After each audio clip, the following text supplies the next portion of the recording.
Yan sila mag-ama, oh. Si Ryan nangungulit at namimitas ng bulaklak. Ay, yung bulaklak. Sige ng grab.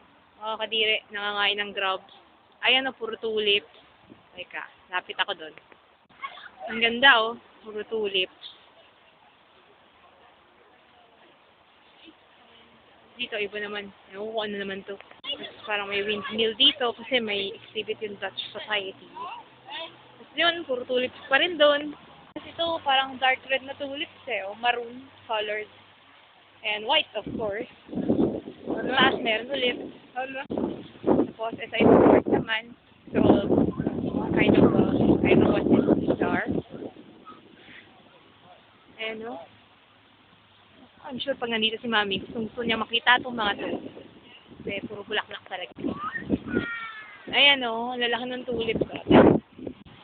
Ayan o, ito naman iba-ibang kulay. Ito mo, hanggang doon o, parang may lawn ka ng flowers. Ito yung laki ng tulip. Ayan o. Kasi laki siya halos ng kamay ko. Ganyan. Stop eating rap!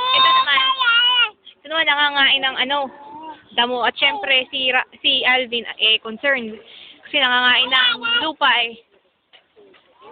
Kulit! Ano yung gawa mo, ha? Bibigay mo kay Lolo, Lolo? Sa'yo to, o Lolo? Ay mo, Ama?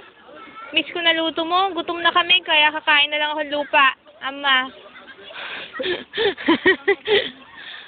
Smile, B. Oh, ito naman yung maroon na tulip po.